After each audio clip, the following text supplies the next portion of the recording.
말이 통하는 영어의 안지용 코치입니다. 반갑습니다. 오늘은 이제 말이 통하는 영어 첫 번째 시간인데요. 우리 함께 영어를 해보도록 합시다. 자, 이렇게 쭉 내려가면은 이렇게 나와 있죠. 유닛 1에서 12번째 프랙티스 이렇게 제목이 쭉쭉 나와 있습니다. 자기소개 뭐 이런 것들이 쭉 있고요.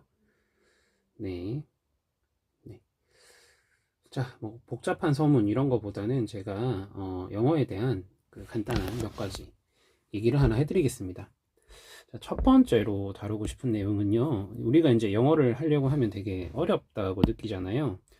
그래서 어렵다고 느끼는데 왜 어렵다고 느끼느냐를 얘기를 해볼까 해요. 어떤 얘기냐면은 첫 번째, 어순 때문입니다. 자, 오늘은 오리엔테이션이니까요. 간단하게 얘기를 하면 한국어의 어순 중에서 예를 들어서 나는 너를 사랑해 라고 해볼게요. 자, 우리 요거를 영어로 하면 어떻게 되죠? 그렇죠, 여러분 다 아시죠? I love you가 됩니다. I love you가 되죠.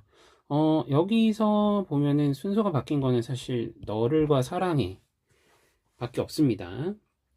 영어는 주어 동사 목적어, 한국어는 주어 목적어 동사 뭐 이런 식으로 나오는 것처럼 보이는데 사실은 여기에 조금 함정이 있어요. 어떤 함정이 있냐면 한국어에는 이게 있거든요. 는, 를입니다. 는를 하면 뭡니까?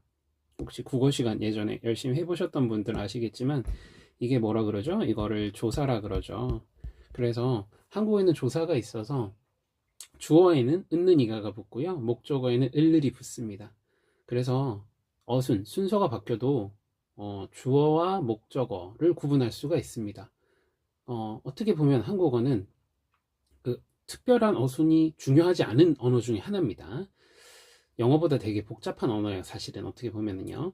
그래서 나는 너를 사랑해, 사랑해, 나는 너를, 너를 사랑해, 나는 이렇게 순서를 다 바꿔도 의미가 변하지 않습니다. 그런데 영어는 순서를 바꾸면 어떻게 됐나요? You love I, love I you, you love I, 뭐 love you I 뭐 이렇게 바꾸면 말이 안 됩니다. 그렇죠. 말이 안 되죠. 그리고 you love I는 문법적으로 틀렸죠. 네, 그 love 뭐 I you 하면은 또 그것도 틀렸죠. 영어는 love 동사가 먼저 나오면은 명령어가 돼가지고 사랑해라 I you를 뭐 이렇게 되거든요. 자, 그런데 또 하나 더 큰 특징이 있는데요. 어떤 특징이냐면은 한국어에는 주어를 종종 생략합니다. 그래서 사랑해 할 때 그 우리는 뭐 사랑해 하면 되잖아요. 한국어로 누구한테 뭐 연인이나 부모님한테 사랑해요, 사랑합니다 이렇게 하면 되잖아요. 근데 영어는 I love you 꼭 하죠. 혹시 영어에서 I를 빼고 love you 뭐 이렇게 하는 거 본 적 없으시죠? 그렇습니다. 영어는 주어를 생략하지 않고 한국어는 주어를 생략할 수 있어요. 그래서 사실 어떤 사람들이 뭐 영어랑 한국어 어순 다른데 그 어순만 바꾸면 돼요 라고 하지만 사실 그렇지가 않습니다. 영어는 어순이 다를 뿐만 아니라 표현하는 방식도 다르고요. 그리고 언어 자체, 문법 자체도 상당히 많이 달라요.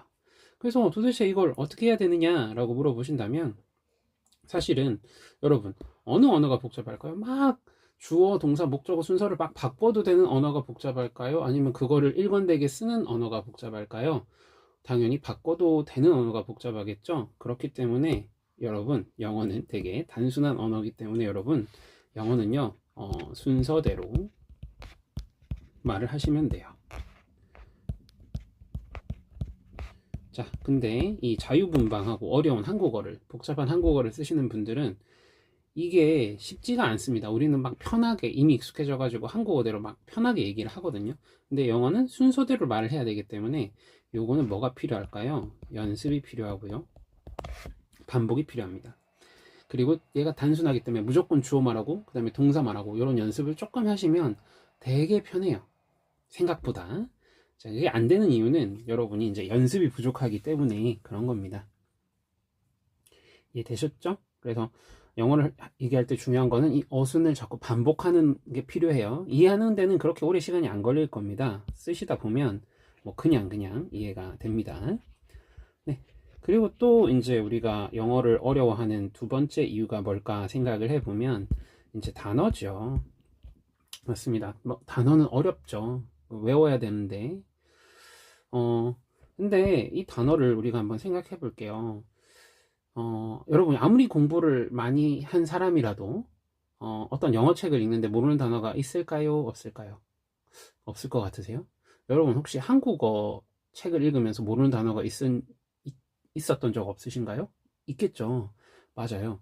모든 단어를 완벽하게 알 수는 없습니다. 한국어인 모국어도, 우리의 모국어인 한국어도 그런데 영어도 마찬가지겠죠.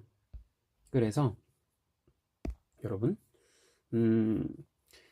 단어도 무작정 외우는 게 아니라요, 많이 쓰는 단어 있죠. 예를 들어 가지고 우리가 만약에 한국어를 분석해 본다고 합시다.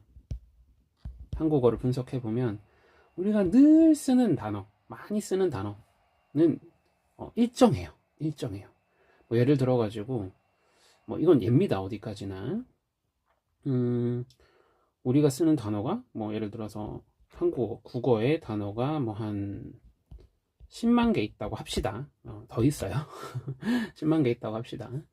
근데 여기서 우리가 10만 개 그 단어를 다 쓰나요? 아니죠. 우리는 10만 개 단어를 다 쓰지 않죠. 네. 만약에 10만 개라면 우리는 어느 정도의 단어를 쓰냐면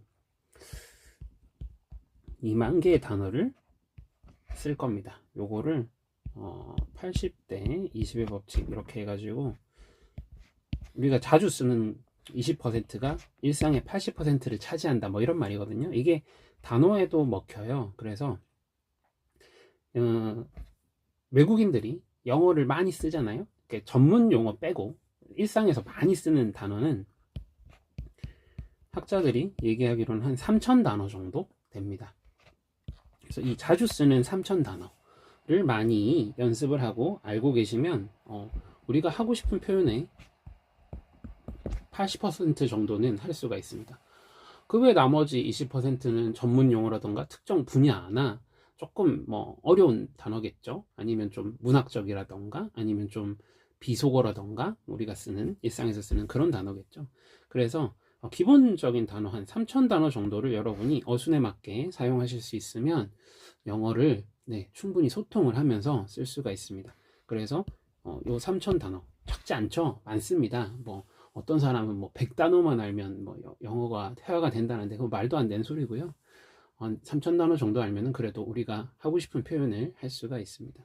자, 이게 왜 가능하냐면 그 특정한 그 단어를 모르더라도 그 단어를 영어로 설명할 수 있다면 우리는 뭐 대화를 할 수 있는 거잖아요. 뭐 예를 들어 가지고 된장국을 영어로 어떻게 표현할까요?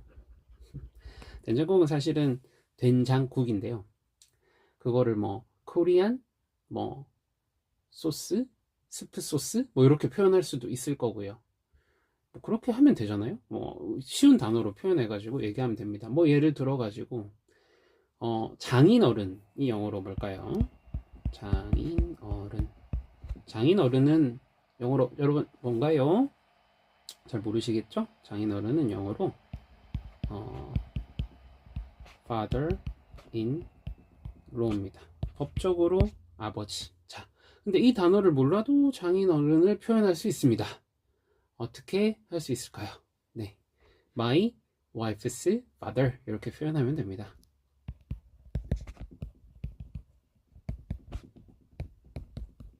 이런 식으로 쉽죠? 그래서 기본 단어를 가지고 표현하는 연습도 조금 해주시면 됩니다. 오늘은 오리엔테이션 첫 번째 시간이었고요. 다음에 또 만나겠습니다.